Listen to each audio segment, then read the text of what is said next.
So welcome everyone. Buen dia.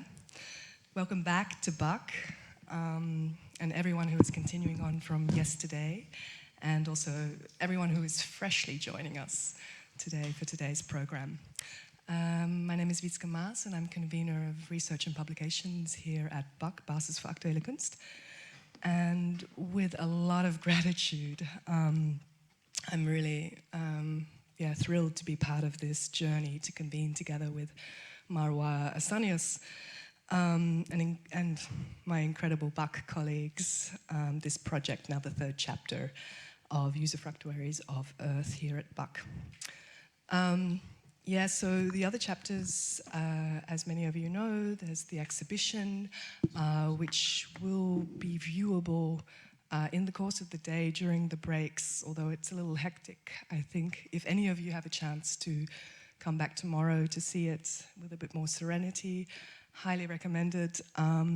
It's open on, the exhibition continues until 2nd of June. Chapter 2 of the project has been and continues to be the reading groups and online publication on Buck's digital platform, Prospections. And this is a slow-growing reader that has been accumulating or assembling material online. A lot of archival and reprinted material that have been grappled and discussed during the reading groups in Rotterdam and in Berlin and Amman. And we actually have a beautiful reader that I introduced yesterday, but I forgot to say that it's free. So anyone that doesn't have their copy yet, their free copy, please do pick it up. My dear colleague Clara Balagua is on her way from Rotterdam with another suitcase full of these printed out, actually the readings, selected readings from the reading groups in Berlin, Rotterdam and Amman. It's been printed on spoilage paper, so leftover paper. And Clara is, she's a co-convener of Community Portal, and she's really got this fantastic practice of grey literature circulation, and I think grey literature is really a property-defying publishing practice.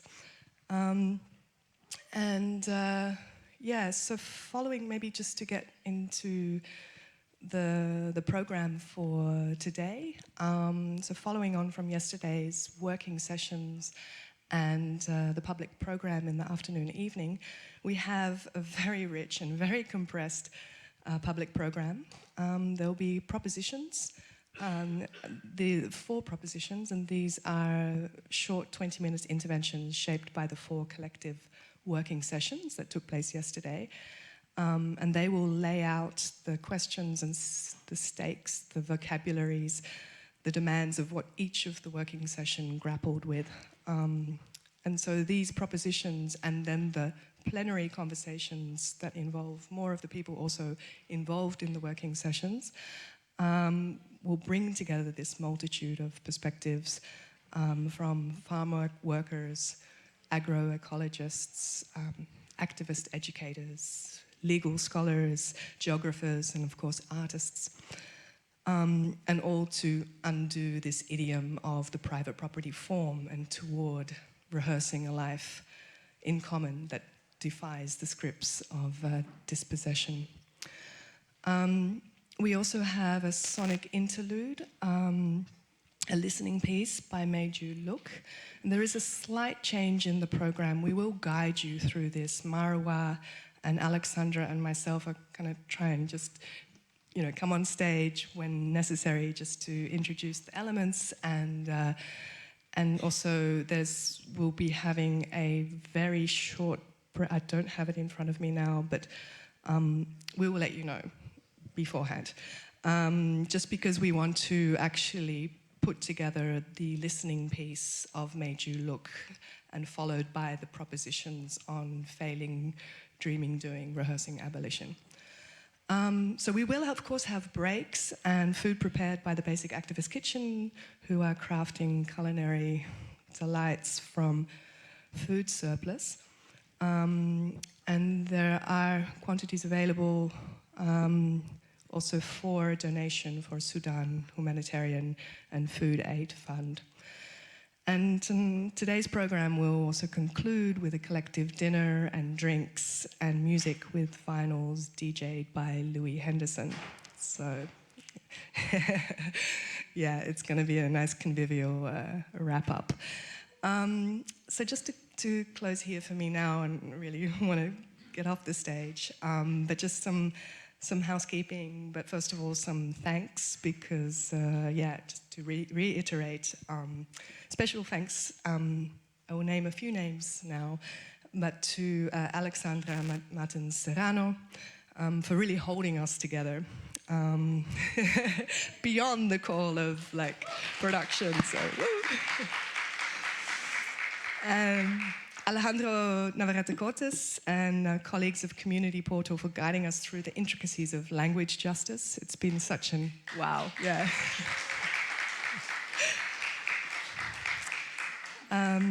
Grace Lostia and her comrades of the Basic Activist Kitchen, a Community Portal for fantastic food. Another sleepless comrade, Ollie Patterson, and the tech team for convening the tech. Thank you. Really the entanglements of virtual and real life of this navigating through this coming together. And of course to Maria Lavajova for all the incisive input and support and trust. And for all of you contributing to this, both as co-conveners of the working sessions, of contributors to the working sessions and public program, for the public joining us throughout. It's, for all your thought-provoking and also life-changing conversations I've had. And for Marwa for being so magnificently and such an always calm person you are, and able to connect so many people in such an affirmative and grounded way. I'm really, it's been really magnificent. Thank you. Before I hand over this microphone, we might have to have another little technical thing with the Zoom just to ensure that everybody is online and good to go. This public program is being recorded on video. It's not live streamed, but we will be making the public program available on our video archive. It's also being photographed, so just that you are aware of that. And so I will now let me just introduce the Beyond Value proposition and then maybe do the, so we have, first up, we have the proposition Beyond Value. Denise Ferreira da Silva, who is joining us online, and Massimiliano Mollona, who've been co-convening this working session, and to give the proposition that has come out of this, but you want to do this collectively. So everyone's gonna, from the working session, I believe, is gonna come on stage. You have 20 minutes. 20 minutes, right? So it's, so a critique of value on the critique of a racial capitalist extractive value and conjuring an aesthetics of matter that takes relationality as its starting point. Okay, thank you. So, and I can get started. Okay, I just want to thank Marwa for the amazing work and for creating this space for us to have this conversation. I wish I could be there with you. So we have, I think we have more of a process than a proposition. So let me get started with the original propositions that Mao and I had in mind, and then they were reflected in the questions for yesterday. So there are actually two propositions and then two things that kind of mirror them. So the first one is, if art is fully determined by extractivism, expropriation, and exploitation, then it must be abolished from within. The second one was, if art is implicated but not fully determined by capital and its colonial and racial apparatus, then the anti-colonial and anti-capitalist task awaiting those of us also implicated in all of it is to repurpose art towards our antagonistic commitments. That is, to make it so as to implode the system from within. Now, that being the case, then another political economy of art can be imagined from an anti-colonial point of view and towards a non-capitalist and non-colonial existence. And also, art exceeds its conditions of emergence. And for that reason, it could present without representation, or as Yasmin Eid Sabah proposes, make visible without making public. So that was our starting point, and then, yeah. Thank you, Denise, and that starting point was kind of transformed quite a lot during the discussion. So I'm gonna do a general statement that will introduce all the other statements. Beyond Value proposes an engagement with property, or rather towards non-property, across three distinct but inseparable axes. The image, in its implication with our relationship to earth and land, art as an infrastructure for reconfiguring, and the continuous demand act of return that reconfigure our relation between value as we know it today. So we've got these three axes, the images, art as infrastructure, and demand a reparation, sorry. Yeah. So one of the first three axes is image and figuring. So the propositions are image-making practices, colonial, bourgeois, European, hegemonic, major, carry the violence of representation, of framing, of parceling, of excluding. We must sit in the gap between representation and figuration. There are images that resist the commodity form and imperial gaze, a grounded figuring that resists fixity, sister images, images in solidarity, relational images. Figuring is the process of reconfiguring space and time again and again. Figuring is also a continuous giving form, doing and making. So to briefly elaborate on this kind of challenge, or the proposition to challenge representation through figuration. So by this we mean kind of the long history of imaging techniques as being part of this processes of colonial capture, and images done for purposes of extraction, being the extraction of natural resources or knowledge, and so on. So instead we propose a different relationship with, let's say, with land. And this relationship is not the one of representation, but of figuration, meaning that it is an ongoing process of constant tuning to the space and time, and instead of kind of trying to put it into some form of into ontological kind of category, we see figuration as this kind of epistemological device, kind of the process of kind of resisting fixed categories through being always attuned and aware to space and time, and trying to both give it form, but then also understand it as the one that is ever changing.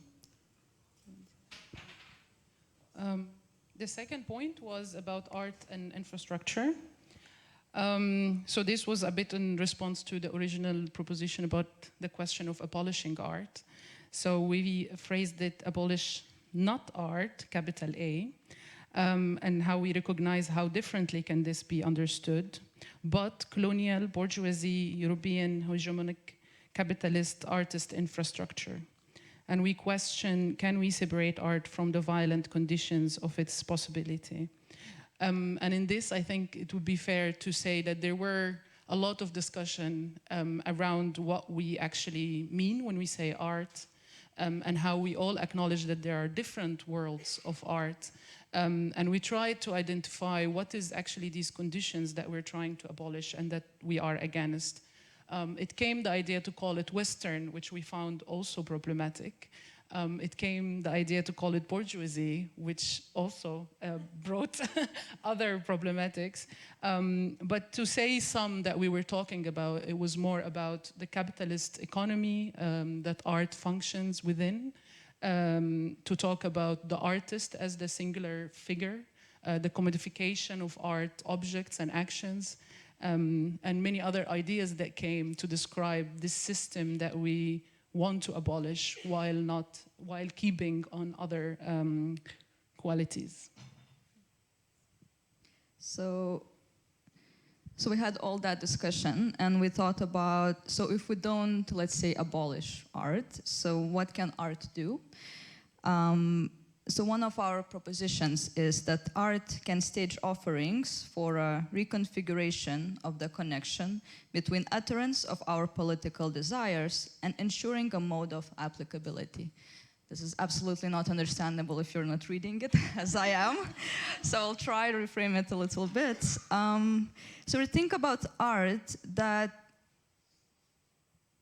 offers a possibility to figure, but also reconfigure a relation between an utterance as in something that comes as a proposal, as an offering, as an imaginary, and the realization of that utterance in multiple forms.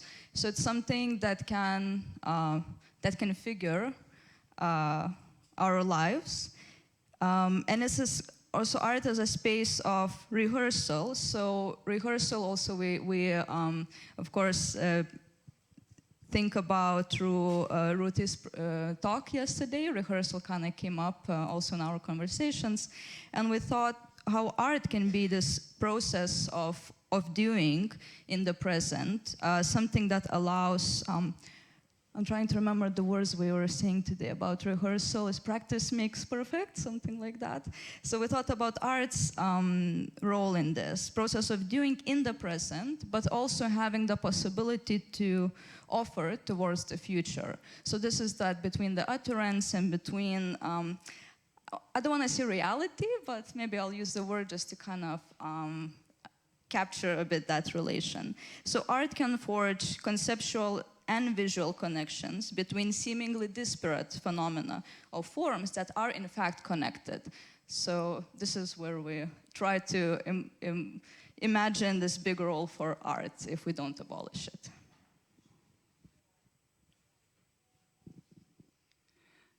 Yeah, so continuing from that, art can point to, but maybe more importantly, imagine, practice, and rehearse alternative political economies by prefiguring forms, material as well as symbolic, which are not already captured by colonial capitalism. And thinking that some of those forms is maybe also what we are practicing and rehearsing here in all these different groups.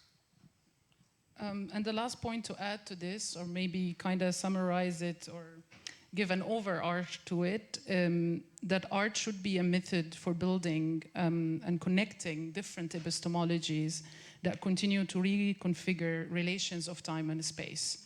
So to think of art as this space to rehearse different understanding, different knowledge, different epistemologies that help us to get out of the linear time and reconfigure reality in on different grounds. And that's it. Yeah, so the conversation then kind of moved towards the topic of restitution, of reparation, and of course then of return of total value. And yeah, in that we spoke about the idea of artifacts returning, and this perception of them that has completely changed, through the process of dispossession on the part of the colonial forces, and and the impositions also on artifacts of a certain classification that is foreign to them. And we also received then the provocation that suggested that we have to start actually, in all of this discussion about return, about repatriation, about reparation, and so on. What if we actually started from the premise that we hadn't been completely dispossessed? So what if we thought about the fact that that colonialism did not actually take everything away, that we kept certain things that are maybe ineffable, maybe ungraspable, and how could we start to think about what those certain unknowns are? And then also thinking a lot with Denise's articulation of return, we also stated that we must insist on the impossibility, yet utter necessity, of returning everything, or kind of restituting everything. And also together with Stefano, we were really discussing this idea of, we want everything, kind of. And here, returning everything, of course, means, according to also Denise's writing, the total value expropriated from slave labor and native lands. And that this process of return or reparation, and here we were also thinking with other people's work around return being not this kind of event or this kind of moment where something is restituted and some sort of past state is restored, but that rather reparation, or what reparation beyond value or return beyond value is in fact a kind of recurring act, or as Denise said it yesterday, more and more attempts at returning as much as possible. If the return of total value extracted remains impossible, but it also remains necessary, then return is in fact this kind of continuous act of both demanding but also enacting all and any and more attempts at returning everything possible. Another thread to the discussion was how, considering the hows of doing that, right? To consider a process of reparation as one that includes both preservation and also decay. It is a demand to keep what we consider valuable, but also to let it die. And I think also we were talking about, within this discussion, of course, is what would be the material condition, what conditions also can we demand to us to keep things, and demand, for example, that to keep something, we demand the death of something else. Also, of course, as, modes of also self-preservation, and so on and so forth. So it's a kind of request also to linger in the space of this paradox of that there will be work of sort of building and also destroying at the same time. I think that's pretty much it. Yeah. I think we finished. Denise, do you want to comment on the work we've been doing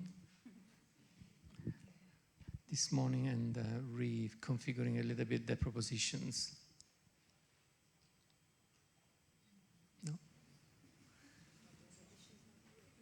She's not online?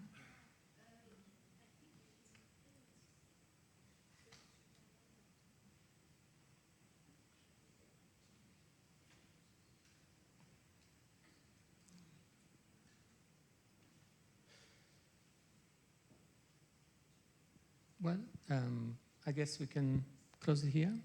Yeah? Okay, thank you. Hi, can you hear me now? No. Oh, hi, Denise. No. Hi, yeah, because I switched to the phone and then I can't really work. No, actually, I just want to come back and say that I don't want to say anything else. So we can close if you want. It's fine. Okay. Thank you. Thank you. Okay, thank you all. That's great. So the following proposition is from the working session Taking Debt Out of the Closet, convened by our next speakers, Lucy Caballero and Verónica Gago, who will be joining online. Lucy and Verónica, both coming from Argentina, are respectively theorists, researchers, and professors in the field of gender studies and critical theory.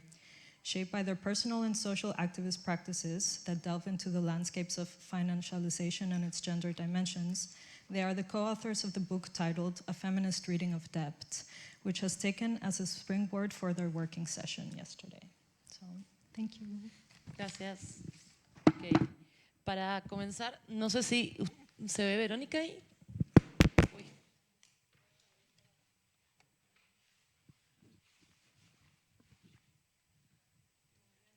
¿Todavía no? Pero estaba conectada. ¿Sí? Yo escucho perfecto. Ok.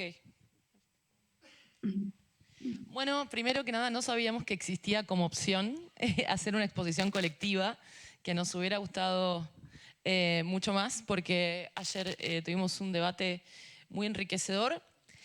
Bueno, debatimos primero, obviamente, sobre cuestiones metodológicas que están contenidas en el libro Una lectura feminista de la deuda, que es un libro que se escribe al calor del devenir masivo del movimiento feminista en Argentina, que contiene una paradoja, y es que deviene masivo al mismo tiempo que comienza el proceso de endeudamiento más acelerado de la historia de Argentina.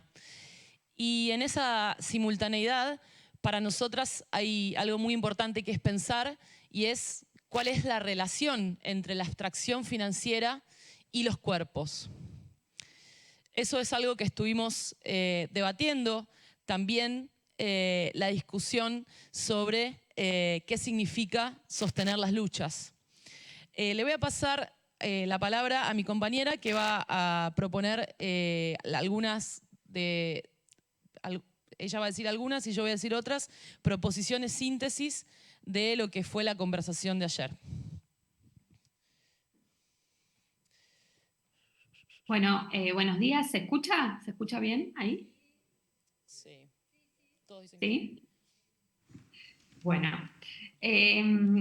Bueno, muchas gracias a Marwa y a todos quienes y todas y todes quienes han estado organizando estas jornadas. Bueno, seguramente por Zoom se pierden varias cosas, pero bueno, un placer también poder estar, aunque sea de esta manera.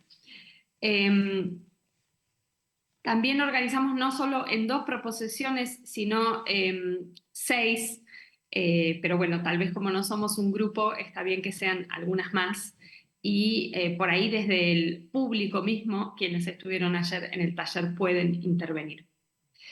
Además de esta primera que mencionó Lucy, de la paradoja a nivel de la temporalidad, de la simultaneidad entre la movilización feminista y el endeudamiento, la segunda tiene que ver directamente con esa, y es que las finanzas, especialmente a través de la deuda, deben ser leídas como mecanismos que van por detrás de los procesos de liberación, organización y descolonización, extrayendo plusvalía política. Es decir, esto es algo que lo discutimos bastante, de pensar las finanzas no como una lógica autónoma de despliegue, sino como una lógica de captura que debe ser leída en relación a las luchas sobre las que va detrás. Pero ese detrás también se complica, porque como decía Lucy antes, la temporalidad no es solo lo que viene después, sino que muchas veces es en simultáneo, al mismo tiempo. Entonces ahí nos interesaba identificar este primer problema de temporalidad entre procesos políticos y captura financiera. Por supuesto que esto está relacionado con lo que discutían antes, sobre, podríamos decir, la temporalidad del pasado en la deuda impagable. Pero nosotras nos concentramos en esta simultaneidad y captura. El segundo punto tiene que ver con el tipo de competencia de disputa cotidiana que plantea la infraestructura financiera en la resolución de las necesidades y de la supervivencia y de nuestras vidas en momentos de extrema precariedad, de saqueo y de empobrecimiento. Es decir, la infraestructura financiera no puede instalarse como resolución de la vida cotidiana sin antes haber producido y al mismo tiempo estar produciendo en simultáneo un proceso de empobrecimiento y saqueo de los territorios. Bueno, esto nosotras lo trabajamos en relación a dinámicas muy concretas en Argentina, pero también en el grupo iban saliendo otras imágenes y otras escenas de cómo pensar esta dinámica. El tercer punto tiene que ver con lo que llamamos la perspectiva de la desobediencia a las finanzas, la desobediencia a las deudas. Cómo surge de procesos de organización concreta que siempre tienen la tarea política y conceptual de definir cómo las deudas afectan a los cuerpos y a los territorios. Es decir, la perspectiva de la desobediencia financiera, y con el lanzamiento de la pregunta, que fue un poco la que trabajamos también ayer, ¿quién le debe a quién? Hacer esa pregunta como una pregunta política tiene que ver con la organización concreta de una definición que es tanto teórica como política de la deuda, siempre vinculado a cuerpos y territorios situados. No sé si querés seguir con los próximos tres, Lucy. Sí. Una de las discusiones importantes que también se dieron ayer tenía que ver con la necesidad de crear un lenguaje y un vocabulario para las luchas que pueda, y en ese sentido una de las discusiones fue en relación a los imaginarios presentes que disputamos cuando luchamos en el marco de subjetividades que sabemos que están atravesadas por el neoliberalismo. Por ejemplo, se contó sobre el desafío que implica luchar por la tierra o en la condición de inquilinos o inquilinas, tratando de no reificar un imaginario propietario. Y ahí encontramos un punto importante en lo que significa crear lenguajes que puedan dar esas disputas. Por supuesto, un punto muy importante es el problema de la estrategia política. Ayer discutimos qué problemas plantea sostener las luchas, cómo conectar instancias de organización, movilización y al mismo tiempo intervenir en un plano que no solamente sea como demanda al Estado, sino que también implique una transformación de nuestras propias comunidades. Hay algunos puntos importantes que los pusimos en discusión. Por ejemplo, nosotras hablamos de la capilarización para dar cuenta de este proceso por el cual el endeudamiento deviene una infraestructura en la vida cotidiana, cómo la deuda se transforma en una presencia cotidiana. Sobre todo, obviamente, en los países en los que estamos bajo planes de austeridad permanente. Y compañeras en el grupo ayer nos decían si esa capilarización, que en el fondo es una imagen de circulación, ¿no? Es una circulación de energías, de recursos que van a alguna terminal, que termina en una terminal financiera. Bueno, ¿cómo podemos pensar imágenes alternativas de esa capilarización? Si podemos experimentar otras formas de circulación. Y también discutimos cómo hoy y cada vez más el mundo financiero, la financiarización, apunta a explotar una tecnología vincular. Se habló, por ejemplo, del caso de la relación entre endeudamiento y migración, cómo se migra para pagar deudas o nos endeudamos para migrar.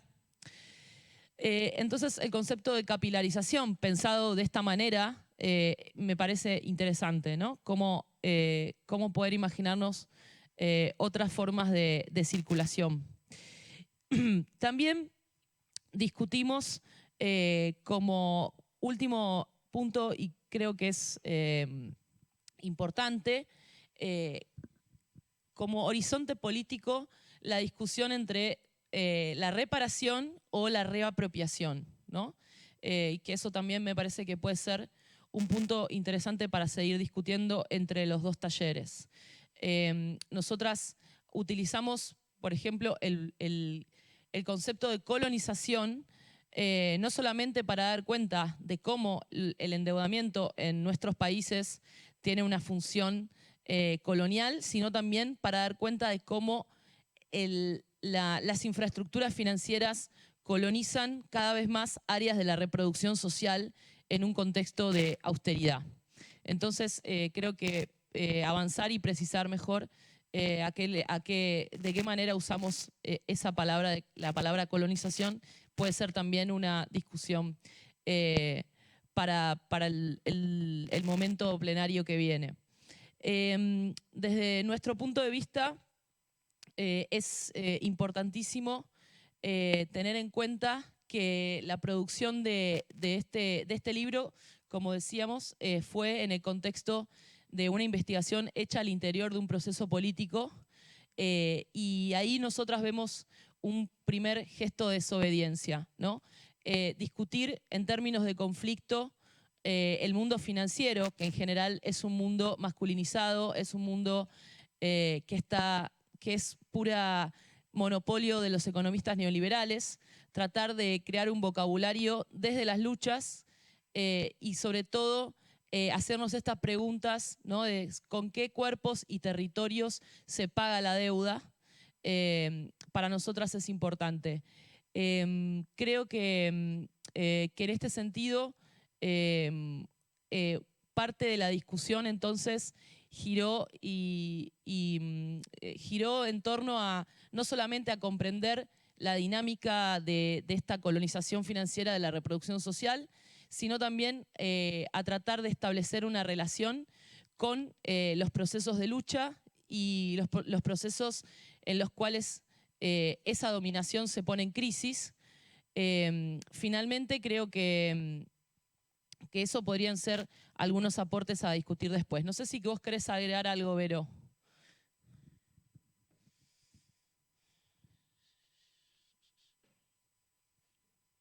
Creo que pasó lo mismo con Denise. Estás muteada.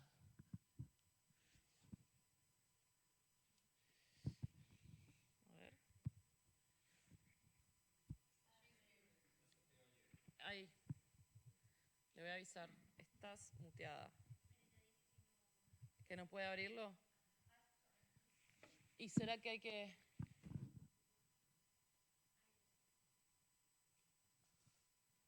No la dejo desmutearse. Ok, entonces, no sé si alguien lo puede arreglar y si no lo cerramos.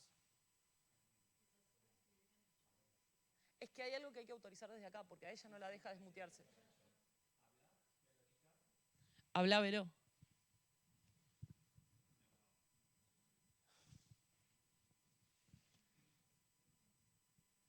Hola, hola, ¿ahí sí? Ahora sí. Ahora sí.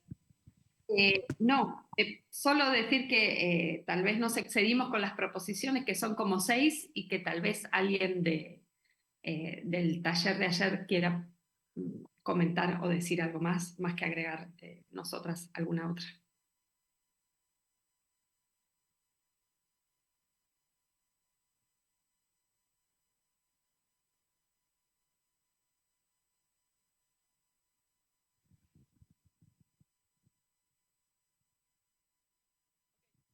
Perfecto. Gracias. No, thank you. I think, thanks.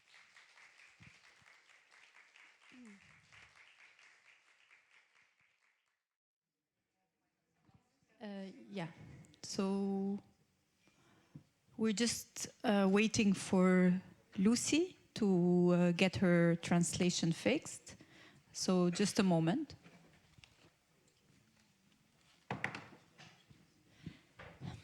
Meanwhile, I will very briefly introduce the first plenary, that is a coming together of propositions 1 and 2 that we've just heard.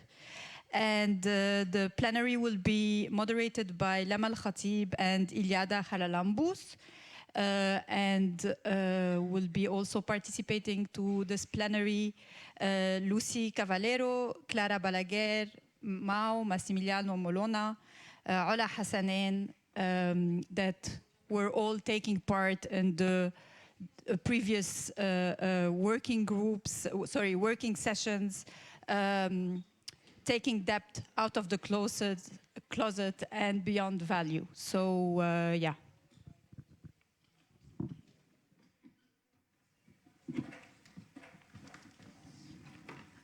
Hi, thank you all for joining us. Thank you, Marwa, for the invitation and the last productive days. Maybe I introduce quickly Ola, as she's also joining us now and wasn't introduced earlier. So Ola Hassanain is an architect and a researcher based in Amsterdam. I keep it short. And maybe I hand it over to Iliada to introduce our other speakers. Yeah, thank you. Does this work? Yes. So I would like to introduce Clara Balaguer, who is a convener of Back Civic Practice, and Marion Grace Youngley, who is part of Filipino women organization in the Netherlands, Pinaysa Holanda Gabriela, also part of the FNV Migrant Domestic Workers Union that campaigns for regularization and recognition of domestic work as work in the Netherlands, and also active organizer in the Amsterdam City Rights Movement. Thank you. Yeah, thank you for joining us. I think the idea is to kind of map relations or connections between these two threads that were introduced earlier. One being this question of debt, and the other being finding ways of methods of kind of going beyond value as we know it. I mean, clearly there are huge connections between debt and value, but we wanted to map, we wanted to ask certain questions along 3 kind of threads. One being, of course, the question of debt and how there are different understandings of it, both as an economic category, but then also as a kind of regime of time, to say it in short. The second thread we wanted to look at was the question of labor, which is kind of implicated in more ways than one with the question of property and land. And the third thread that we wanted to then turn to, which is somehow the elephant in the room of land questions, which is the question of the city or the urban.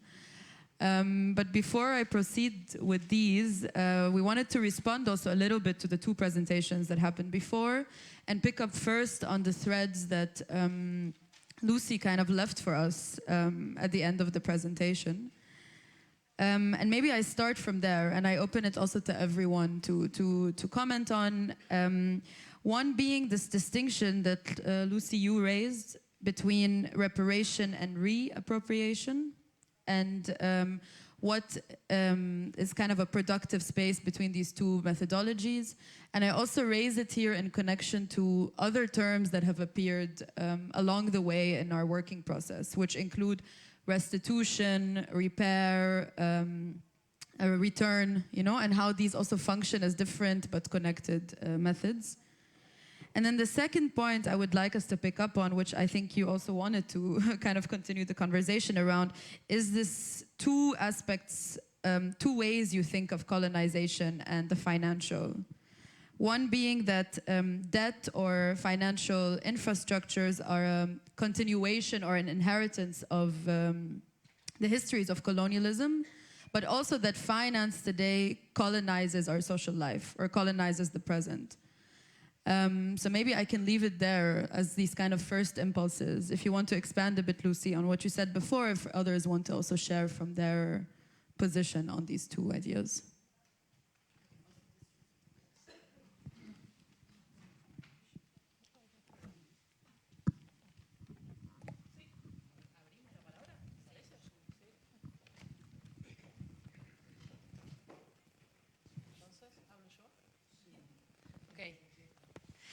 Sí, con esos 2 puntos yo quería abrir la discusión, pero también para que hablen otros.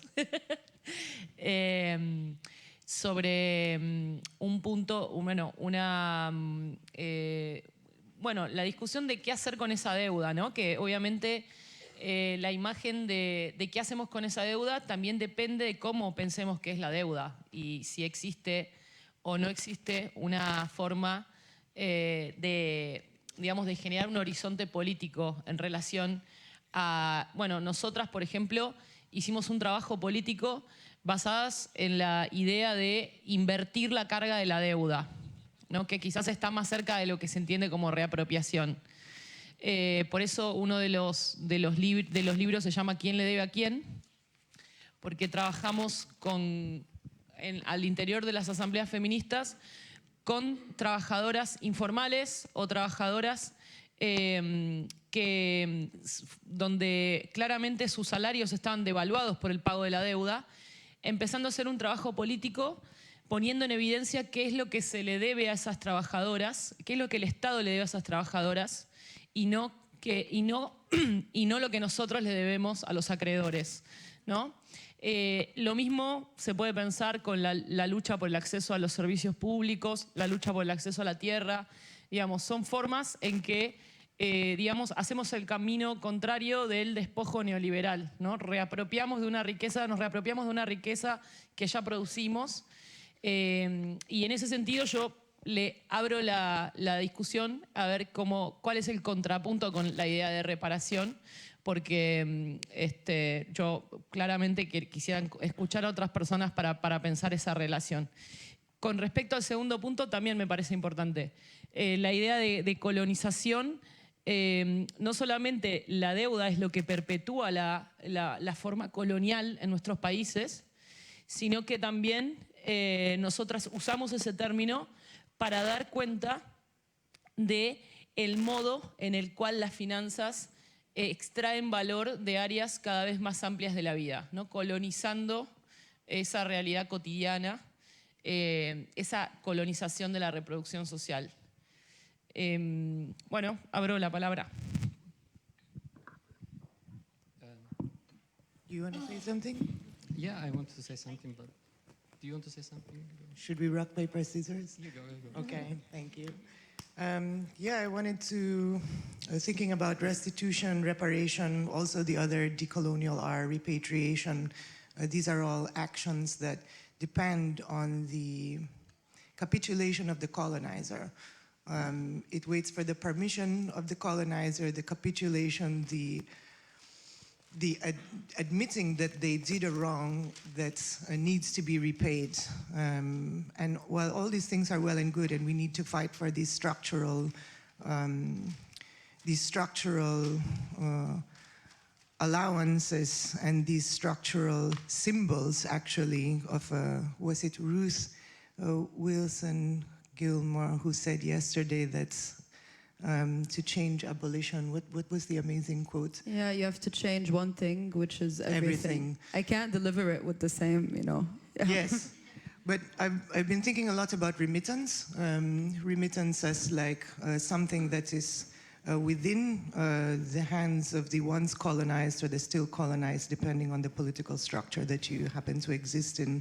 And that is something that is within our hands, that while we wait for these things to come, these things that we are fighting for, and even when they come, they will never be enough. The debt is so hyper-real, it is incomprehensible and incalculable. How can you account for the unaccountable? And it's a debt that you owe not just to generations who have died, generations living, but multiple future generations who will inherit that debt, which carries with it a traumatic accounting, I guess. So I like to think of remittance and in my own practice, and maybe like thinking also of the work that you do, MG. So in the Philippines, we have something called utang na loob. We're both from the Philippines. And utang na loob means the debt from within. And it is a social value structure that maintains our kinship society. So your kin is not just who you are related to, it is who you are indebted to. who owes you money, who owes you favors, who is within your barangay. So the smallest units of the neighborhoods in the Philippines is called the barangay, and it comes from the word balangay or balangay. Is it balangay? Balangay. And balangay is a boat with which we used to travel pre-colonially from island to island, and that the people who fit in your boat determined your kinship cell. So we're bound to each other through cycles of debt. You do something for me, then I become bound to you in reciprocity. It can be indenture and it can be something else. There is a shadow side to that. It's not all, you know, romantic and naive, but it does manifest also in a financial structure.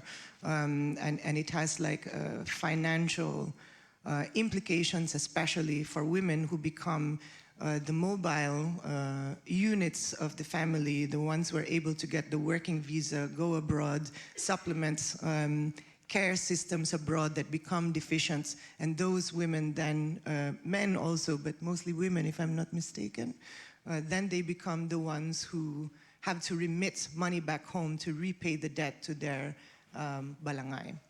And maybe, yeah, I wanted to maybe... Yeah, if you want to. So to understand more, I will just mention a quick historical background of how Filipinos migrated and became, you know, everywhere in the world. I guess wherever you are, you would always see Filipinos working in the service sector. And in the US, it's more varied. They work as nurses, doctors, teachers. Here in the Netherlands, most of the marriage migrants became, of course, documented, but a lot of women in the Netherlands are undocumented and doing domestic work. Thus, my work as one of the organizing committee and a member of a largest trade union in the Netherlands. Now, going back to how Filipinos became, you know, Filipinos being exported as warm bodies in other countries. It started when the first batch of Filipinos worked as as workers in a pineapple plantation in Hawaii. And then during the 1980s, when Middle East has an economic boom, it's like the Philippines became the first country in Asia which is subject to World Bank structure of loans and finances, and we are sending a lot of engineers and construction workers in the Middle East. It's like, okay, we give you workers, you give us oil. In the wave of migration during the 90s is more defined. We work as seafarers, domestic workers, nurses, teachers until now. And 60% of overseas migrant workers are female. In 2022, the data shows that we are a population of 110 women, 110 people, and 110 million people. And 60% of that are actually 60% of migrant workers are women. We are, first, of course, the economic conditions in our country compel us to think and go abroad because we always think that the grass is greener on the other side. And to be able to do that, nowadays it's becoming like the Philippines would be just your ground to gain work experience, and then later on you move out, go abroad.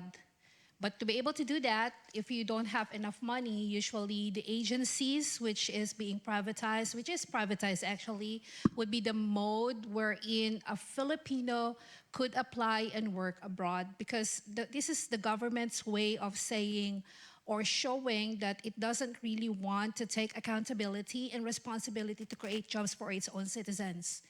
Now, I would just like to take example in the experience of women migrant worker in the Netherlands.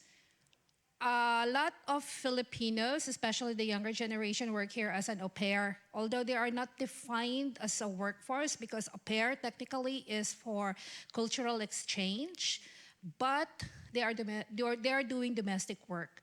And for a limited time, they can only stay here for 1 year. But a lot of them don't want to go back in the Philippines because they know that they are going to start from scratch. And to be able to go abroad, since you don't have enough financial savings, you are indebted to a lot of institutions. They are fall victim to loan sharks, and it's become a family responsibility in a way that when this woman would send remittance way back home, it is not usually to the husband that is given. The manager would become the mother, the grandmother, or the sister. Or the eldest daughter. Or the eldest daughter. Which is not the same as the eldest child. Exactly. So, and then that happens, like the full responsibility is, of course, to the woman who is abroad, and then share the responsibility and then partly indebted also because the person was able to go out and work and pay the agency fee because she loaned money to someone or to a bank or any institution. So the cycle goes on and on. And I would just like to share to the audience that I have been undocumented here for 10 years and just recently got my residence permit. And I am a migrant worker myself. I'm a teacher way back home. But then due to some personal things that happened to me, I thought of just moving to the Netherlands. I came from Africa. I work in Africa as a language trainer. But then my personal choice was to stay here because I know that I'm going to start from scratch again if I am going to be in the Philippines or back in the Philippines since I'm a single mother. So although I did not get out of the country because I was indebted, but it's also because of the economic conditions that we are all facing. Now, so the situation of women in the countryside, on the other hand, who came from agricultural farmers, farming families, they don't own their own land. They don't have their land. They are tenants of big landlords, and it's always the women. It's always the women who are actually doing the job for everyone else, farming and then family, and then they are not being compensated well enough, of course, because the whole family is indebted to the landlords. And So in that context, debt is basically just a matter of time. It's just a matter of time, and it is just a cycle, and it's revolving, and it seems like there is no way out to it. That is why being here and working in the community, we organize ourselves, all women in Gabriela, to empower, to educate, and also to give confidence to all women that this cycle should end. We empower them. We try to arouse and mobilize and organize them, not to forget the situation and the very reason why we all went out of the country. Thank you. I think, does this work? Thanks a lot. This ties very good into our next question about value, but I would like to give the opportunity to Mao and Ola maybe to reply as well to this notion of time that we were discussing before and how depth and value tie us to this. Yeah, I especially wanted to talk about the political aspects of that because I think it's really important in a sense that that is really credit that is turned into a mechanism of domination. And credit is always existed in time, and sometimes credit came with some sorts of obligations, so it was not always even or reciprocal situation. But that is really the creation of power through uneven access to money. And so I think it's really important to highlight the political dimension of that, because that is also uneven in relationship to specific kind of subjects. And so we're talking about, as Denise showing, unpayable debt, black and brown subjects, women. So there is always a structure in the way that is created. And the way it functions is precisely by creating disconnections, temporal disconnection and spatial disconnection between the side of production of value and the side of realization of value. And I think it's obviously it's really important to highlight there is not an issue of redistribution cannot work, in the sense that we are talking about reappropriation, because it's a political mechanism, but also it's a mechanism of violence. And also the other thing that I wanted to say is that of the importance of the state, of the nation state, in reproduce the financialization of the economy. When we talk about financialization, we often think about corporate, this kind of corporate capitalist forces, but the state has been creating that systematically, often through the mechanism of financialization of poverty, feminization of poverty, often through this really pushing, let's say, this uneven, this mechanism of power into specific social constituencies. So yes, I just wanted to say these two things, because obviously resonates quite a lot with what we've been discussing, with what Denise says.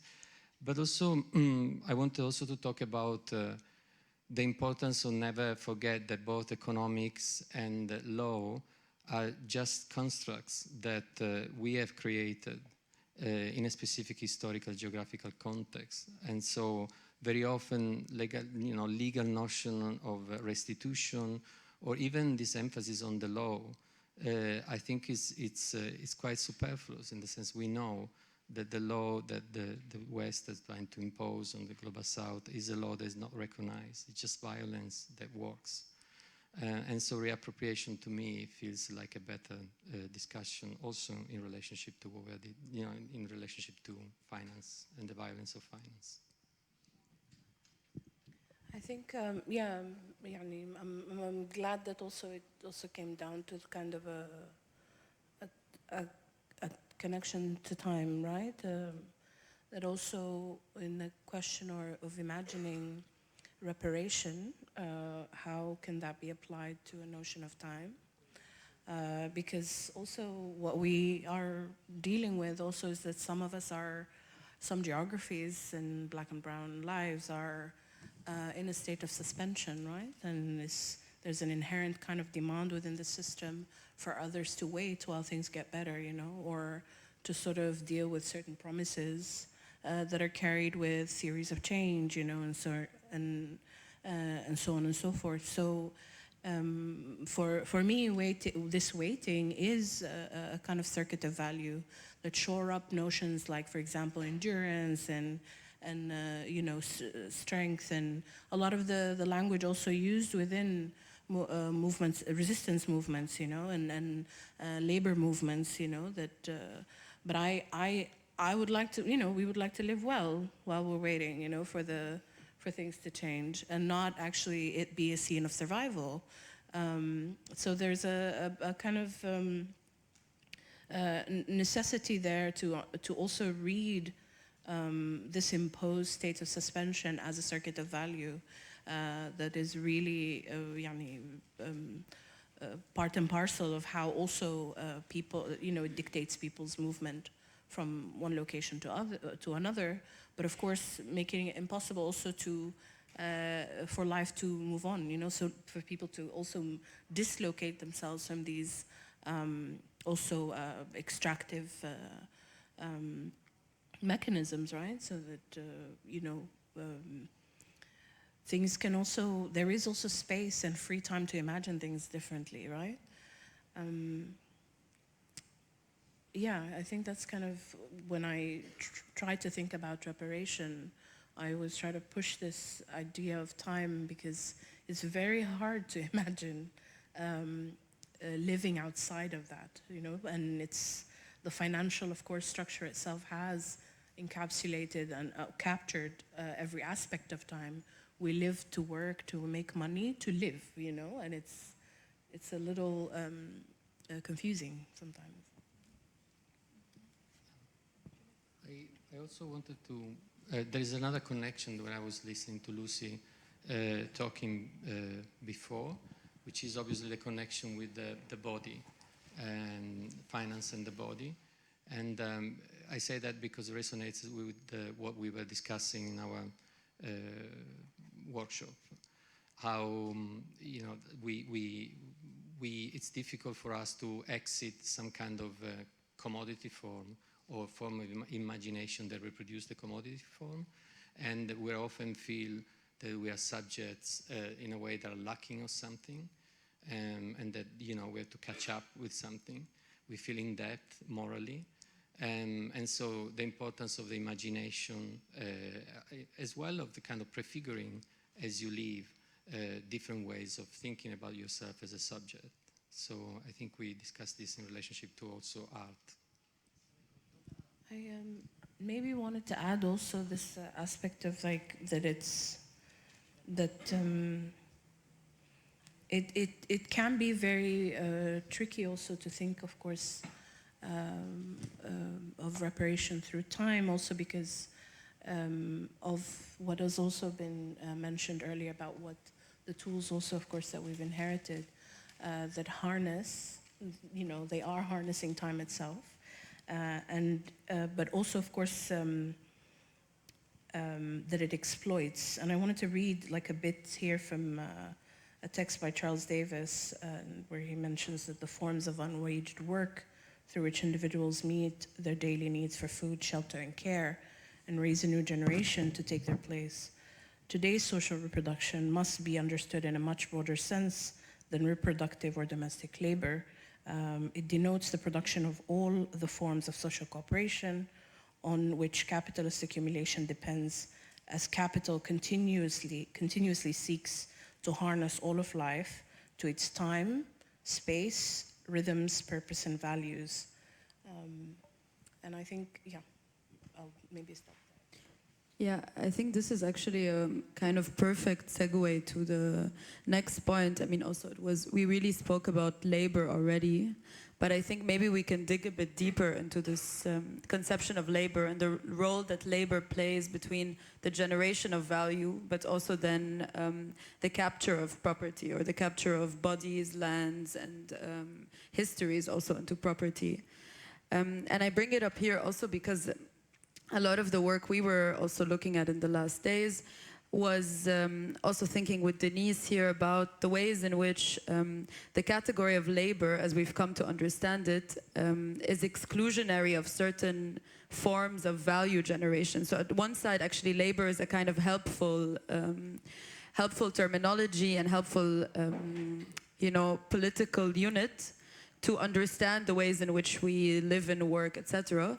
But also it kind of excludes, you know, historical processes that have also generated things that continue to be valuable today. And here, of course, Denise is referencing specifically slave labor or value extracted from native lands or the extraction of native resources, which doesn't factor into our contemporary conception of labor, but is of course inseparable from what labor does today, or the value that labor does today.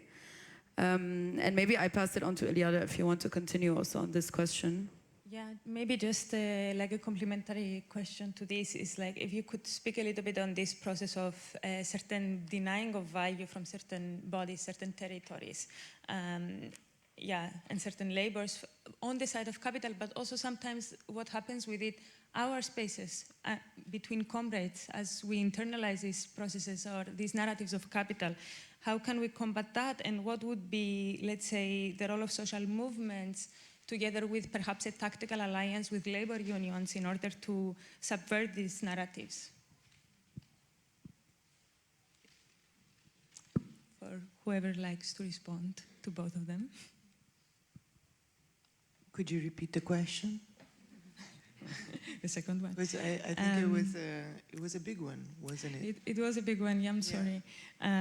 So basically we have all internalized these narratives what has value, what doesn't have value, right? So they also show up in our spaces. But how can we combat these kind of narratives, and what might be the role of social movements in a tactical alliance with labor unions to change and subvert this idea of which labor has value, which doesn't?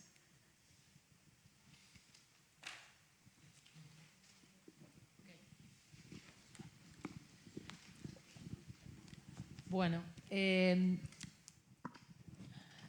puedo traer la experiencia de los paros feministas, de los paros internacionales feministas, que sé que en Argentina fueron masivos, pero no, sé que en otros lugares del mundo no tanto.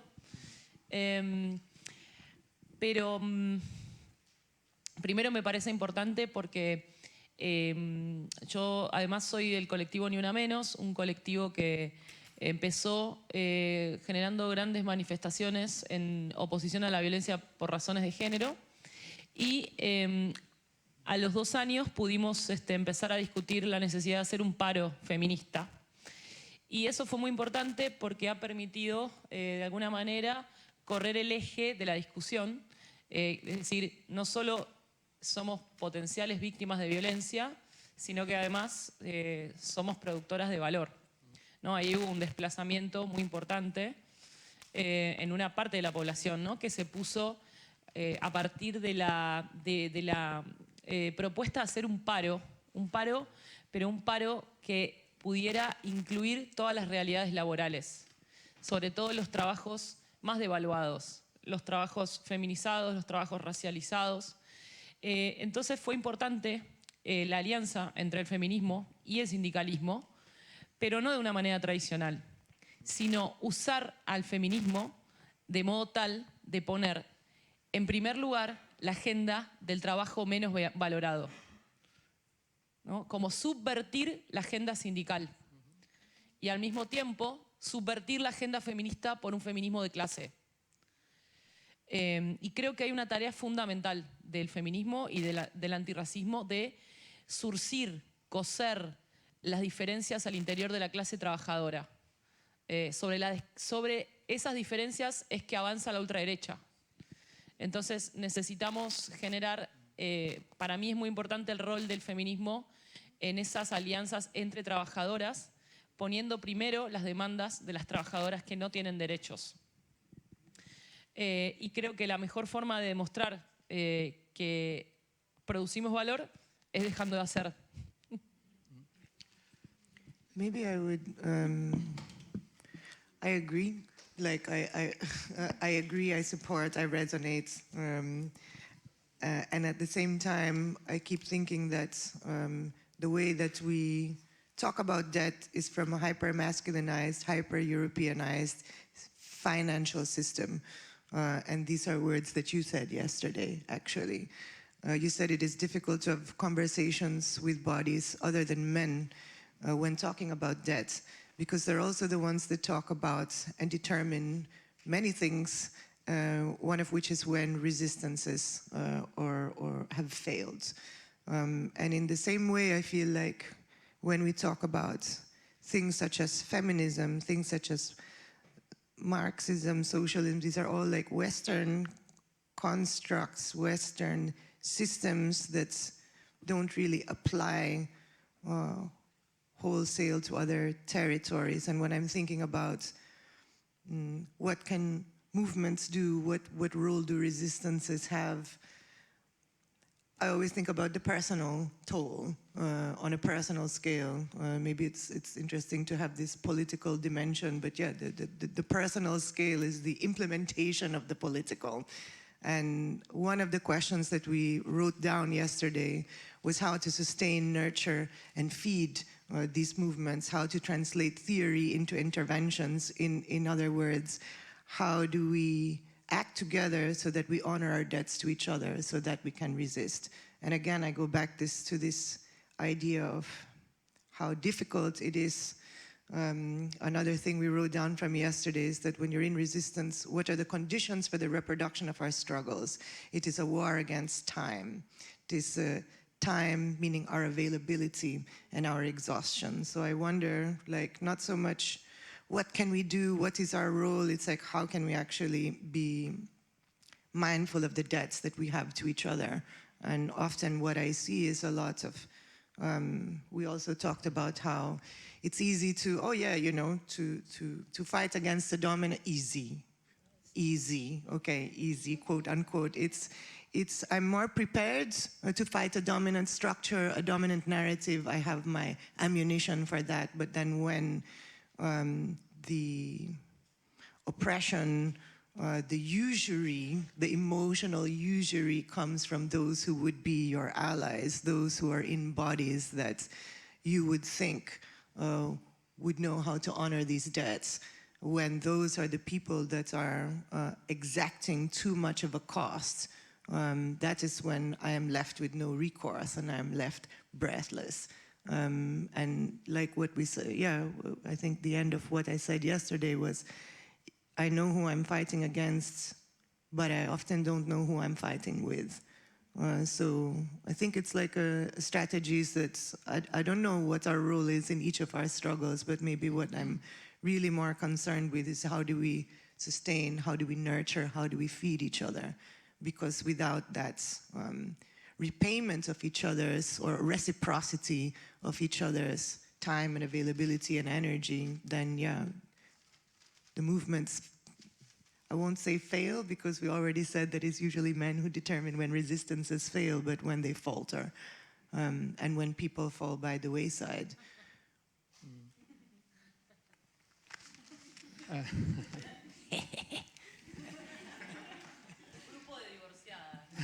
Uy! Yeah, we need to find a way to like, yeah, anyway. I'm not going to make a divorce lady joke. I can join your group too.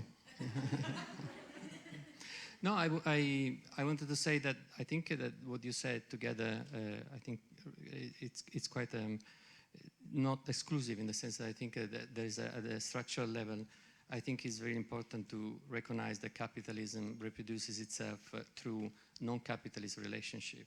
So through, you know, slavery, through women's work, and that's both the power and the fragility of capitalism.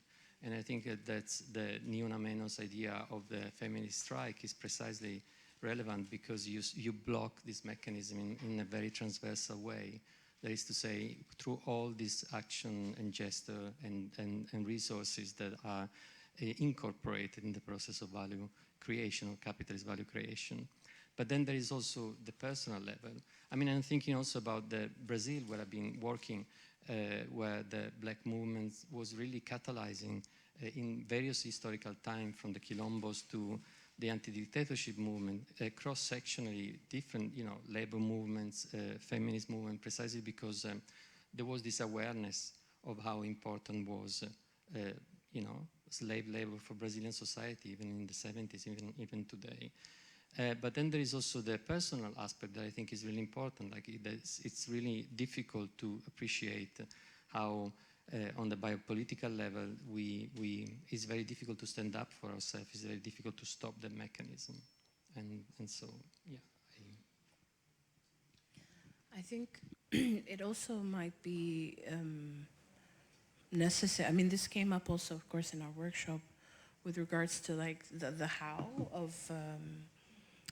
How do you come up with ways without a central principle in place, so that you can also dislocate what kind of walks into the room without you knowing it, you know, what comes into the room through, you know, certain inherited creative regimes or language we use, modes of rationalizing and all of that.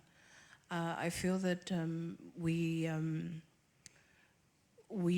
kind of also owe it, like part of that debt is also sort of owe it to ourselves to give time to look at what methods we're using with each other, in terms of like, this is like, we're under a material condition where, you know, there are demands to sort of, you know, rationalize and sort of create this sort of political consciousness around this, while all of the impacts and effects are sensory, you know?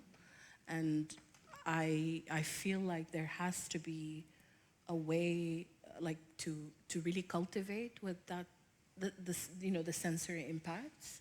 And I feel that extends more regard and it can birth some intellectual honesty a little bit in it, so that we also, when we make political statements and aspirations, that we really know what that impact is, like what does that do,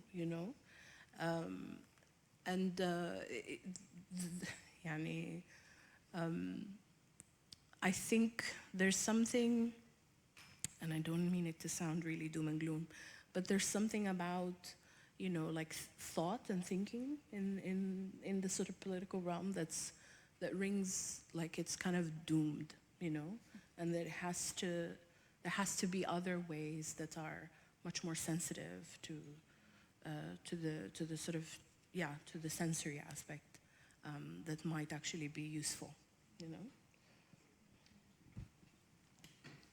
Well, for me, we really have to understand the productive forces and the relations to this production. And currently, the mode of production we're in, I'm speaking of course, in the experience of the Philippines, when we talk about productive relations, that includes, of course, labor and the consequences for all the necessities to life. So how do we able to break the cycle? In my understanding and in my opinion, this is why we exist as a grassroots organization, because we want to organize and collectivize the consciousness, and also the people, not only women, the very chain of oppression and the cycle of violence. When we talk about cycle of violence, doesn't only mean physical, but of course financial, moral, and all those things. We need to fight the system. It might sound easy, it might sound radical, or it sounds so Marxist to some, but that is the only thing that I can think of, especially when I think back of the situation in my country, where agriculture is the backbone of the economy, and a lot of farmers, a lot of workers are modern slaves in a way, because they own their living to the landlords who own, or whoever owns the production. And the cycle could not be break until we do something to break the chain. Yeah, thank you. Maybe we move a bit into this, like kind of the question of the urban, and then so we can also leave a few minutes in case there are questions or comments or some thoughts from the audience. Actually, I would pick up really on this point of the existence of these kinds of agriculture economies, or economies that are reliant on agriculture. Because I feel like also there's this sort of like historical illusion that we have kind of moved from the history of land and agriculture relations to then the history of the factory, to then the history, that there's this kind of processual movement through history, while all these different economies actually continue to exist. And the city kind of serves a very different function, and actually looks very different between very different places. And there is a kind of relation between sort of land struggles as we inherit them, agricultural land struggles, but also struggles for land reparation, land back, etc., and the emergence of the city or the urban as another battleground or another space for fighting, where I think a lot of these forms, such as the strike, for demand for housing, etc., emerge in that space, or kind of accelerate in that space. And maybe you also wanted to kind of add into that question, or add into that thought.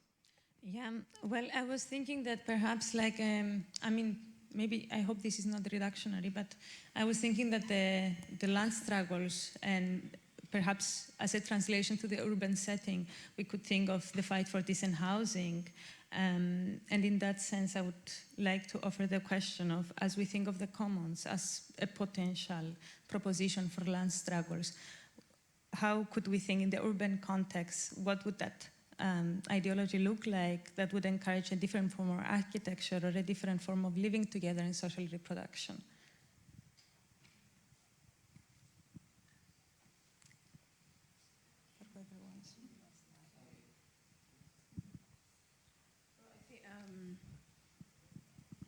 And just to, maybe I should say that first, how this would look like physically.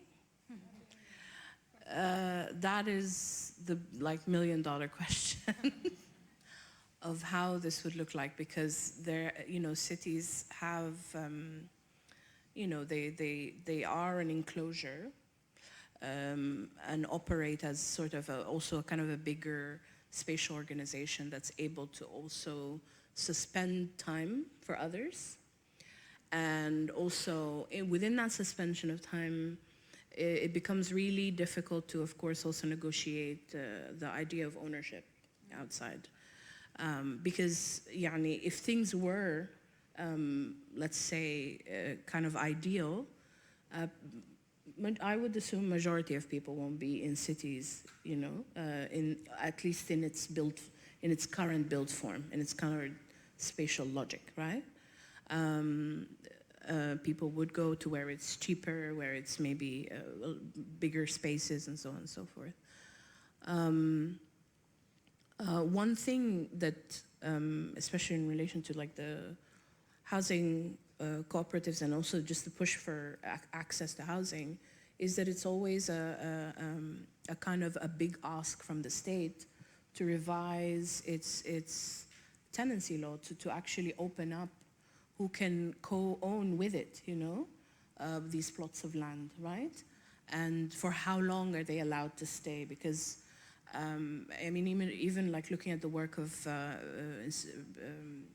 organizations like the Community Land Trust and whatnot, a lot of the effort is going into taking things out of the market, not making them sellable, so changing also, reconfiguring the value that this build matter has, so that it doesn't come under a kind of extraction or a grabbing process, right?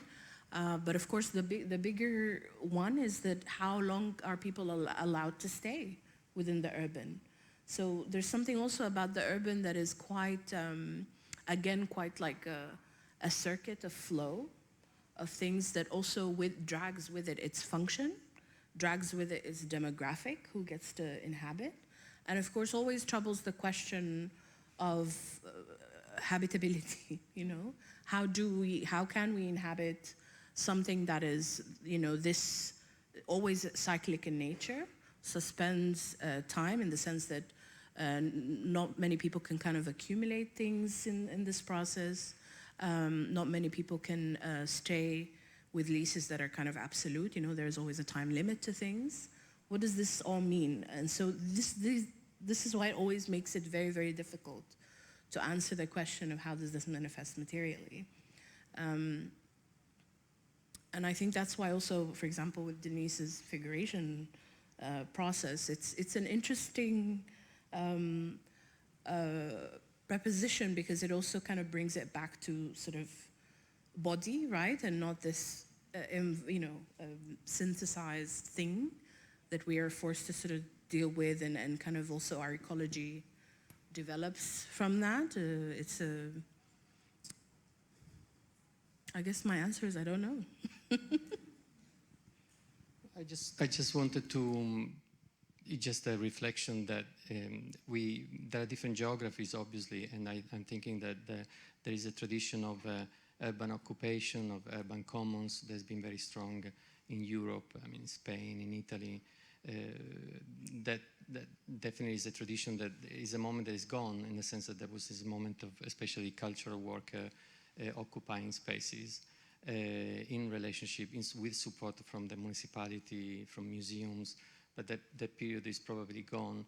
And I think one of the issues is really to try to connect the issue of land with urban occupation, and this is what more recent attempt to re-landscaping or urban gardening been doing, but obviously it's always from a Western perspective.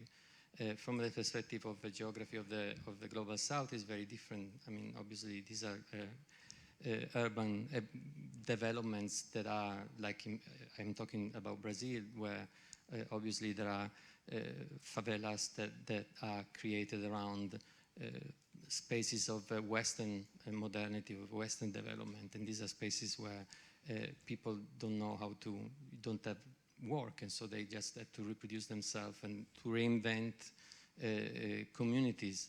And so I think that the land, the land movement, the movement of land occupation then have become an urban movement in Brazil, and it's really interesting the way in which the issue of really subsistency, like food autonomy and issue of social reproduction are tackled together.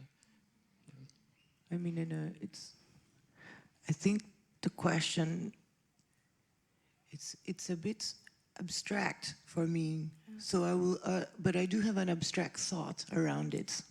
Again, thinking of something Ruth said yesterday, where it was a similar question that was posed, like what forms of resistance can we have or can our movements take? And she talked about a certain group, my memory fails, but she talked about a group that said that they were different revolutionary rooms. And I thought that that was an interesting architectural choice. And I'm wondering about the volumetrics of like the volumetric turn or the volumetric shift that we can take when trying to imagine forms of reconfiguration of the ways that we resist or the ways that we organize labor. And I wonder, yeah, if we're taking the urban and the rural or man-made architectural forms. It's interesting, but I wonder, yeah, maybe I'm thinking about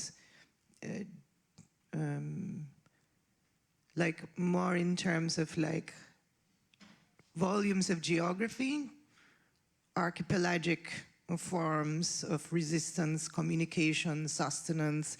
What is the way of like resisting across in a mountainous region, which is very different, which requires the use of radio, for example, because there's no telephone signal, there's no TV signal, and community radio in places like the Andes and in indigenous communities in Peru. There's a group called Puquiasunchis, and they're an educational program for and by indigenous people that use a lot of community radio in their curriculum.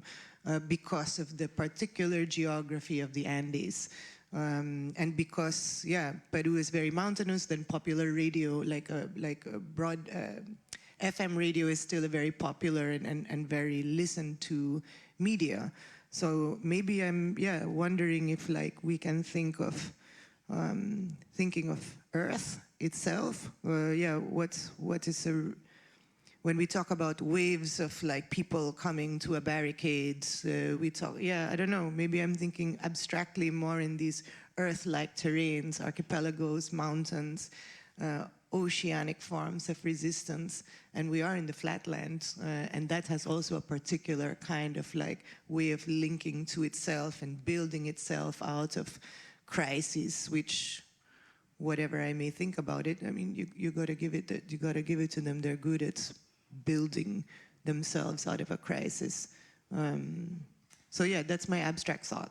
I mean, that's definitely the kind of power and strength of also this term of geography that comes with also Ruth's work. You know, that also the kind of, that our forms of repression are geographic or enact themselves geographically, but also that our forms of resistance do that, you know, and they take various forms and shapes also that kind of not only react to the geographies they inhabit, but form a geography themselves. So yeah, I really resonate with what you said. I don't know if somebody else wants to add something. We can also open it up. Yeah. Maybe just as a last thing, I mean, I find also just to riff off of that, like this idea of also following crisis, and following catastrophes, but in a sense that, you know, where a site of catastrophe can always also help to create links, I think, between sort of different archipelagos that are meant to be isolated, but sort of operating together. You know, like our cities are, you know, they have a global function, but they also don't show it يعني, physically. They can look the same for years and years, but the function of what they're doing materially is different. And that relies on also creating different sort of hubs within the city or isolated pockets of things that are going on, that are resisting certain crises, moments of catastrophe like gentrification or, you know, depopulation, dispossession in certain areas, that there has to be a work of also imprinting lives or livability into these sites that have been sort of rendered kind of uninhabitable, you know, due to catastrophe or depopulation and whatnot. And that work has to go into designing some platforms of transmitting that information, you know, of linking things together.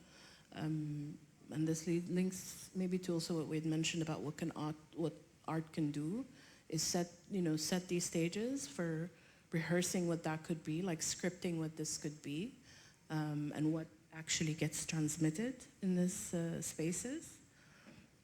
I think that, yeah, could possibly. Maybe we open it up if there are comments, questions. I also can't really see, so maybe you can say something if you would like to say something.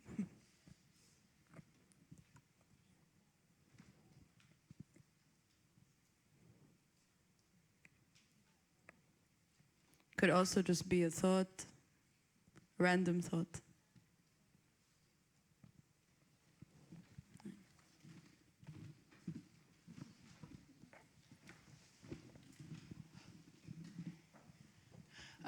Hi, thank you for the many provoking thoughts, I think. I'm trying to articulate it in the sense of question, but it's more of like a thought.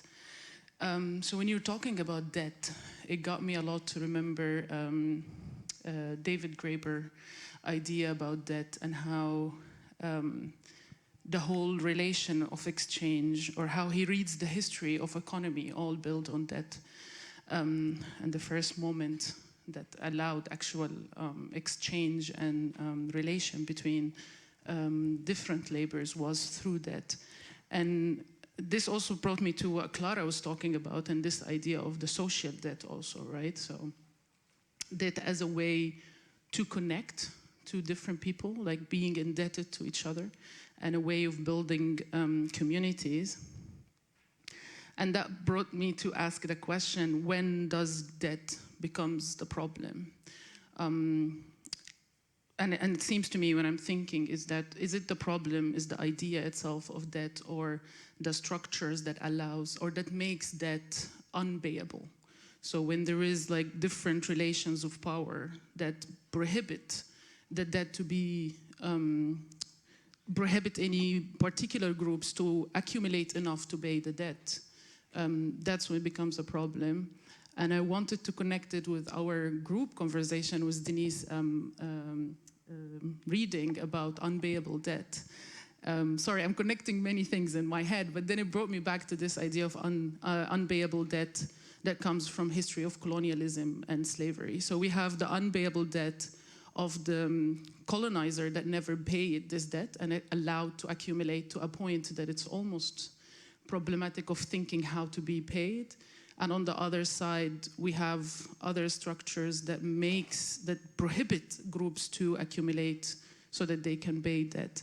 So I guess my question is around these thoughts of like, how can we think of debt not in the sense of abolishing debt, but in the sense of when does debt moves from a relation, a human relation and connection, to become this monstrous relation of finance that is almost unpayable.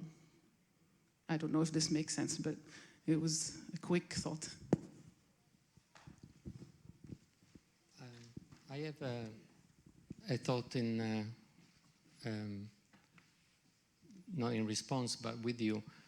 I think that what distinguish an obligation, for instance, an obligation toward the earth to pay back or to to give back from a debt is that the capitalist debt is always framed in economic terms.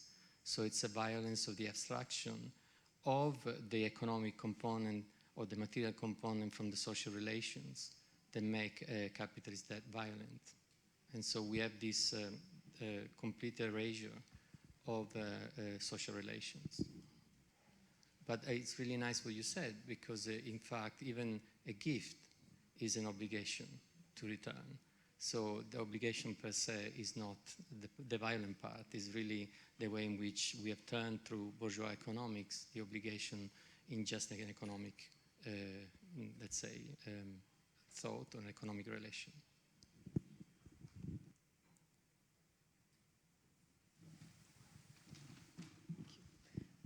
So I have a question, and it's kind of building on the conversation on the side that we had earlier, about the idea of death, I guess, and resistance and waiting. So I think I'm just kind of reflecting on this conversation.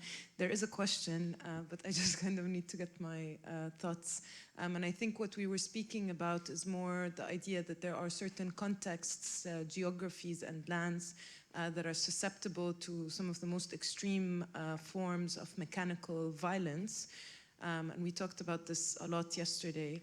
And so these bodies and these specific territories and geographies are then carrying the burden, and then in some case the debt of resistance and grief. And here in this panel you were talking about the idea of how, you know, then it becomes also this moral debt that we must also repay to those bodies who have kind of taken the toll of this violence. And I'm just kind of now trying to think about what that means, especially today when we are seeing what is happening in Gaza and in Palestine, where these forms of mechanical violence have also articulated a new, very extreme form of debt, but also there is resistance. And here we think of also different forms of resistance. And I think it's interesting when we're talking about land,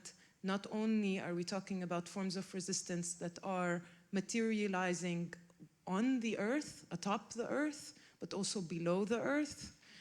And here, you know, the tunnel infrastructure becomes something that is a counter infrastructure that also, you know, that kind of challenges the notions of how we think of our occupation of land.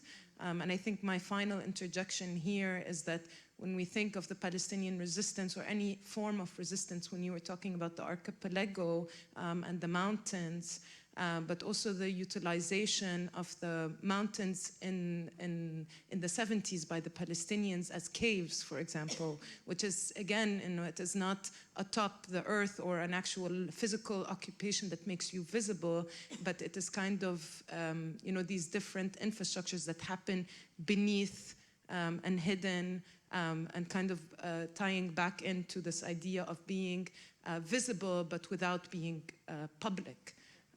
Yeah, and I'm interested if anyone wants to expand. I think this is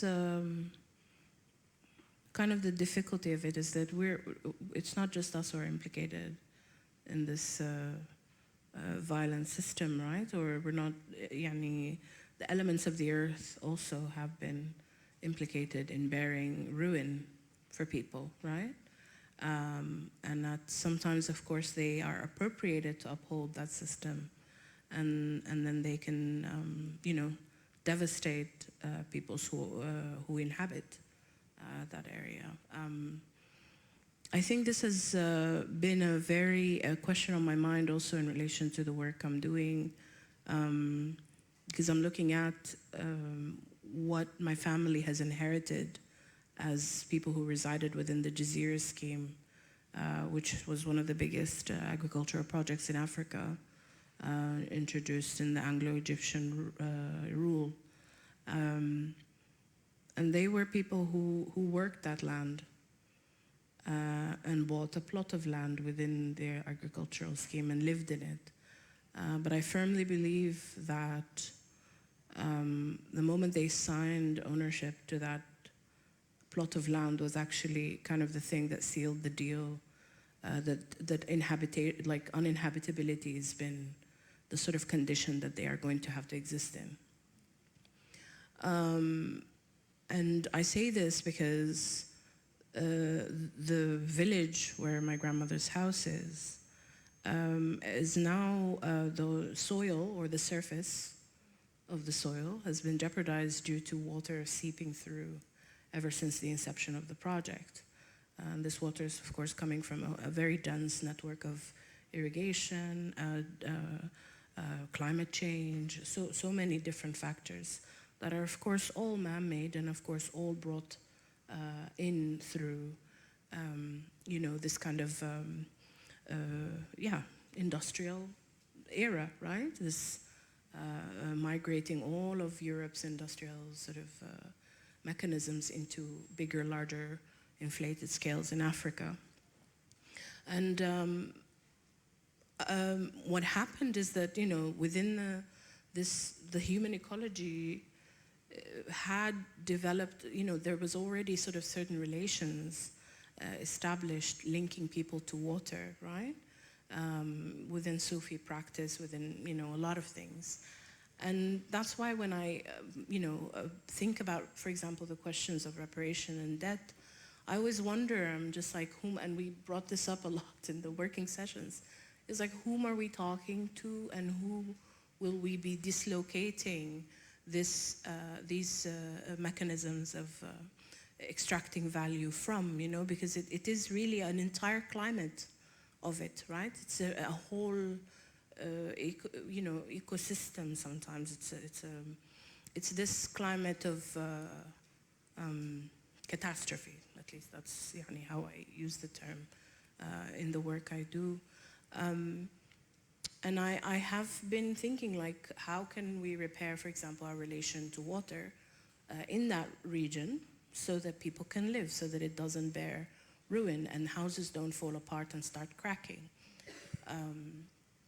But of course, it's not meant to be like that. It is meant for you not to be, for you to be absent of it. You help accumulate, and even you own, your enclosure, you co-sign and you participate, but it can never, let's say, it can never transfer onto you. So this is the dilemma also, of course, with also having, what Denise talks about is that, also reflecting the value onto matter, right? Matter, space, and time. It's quite a puzzle, actually, for me, even when I'm doing this research. I find it, something very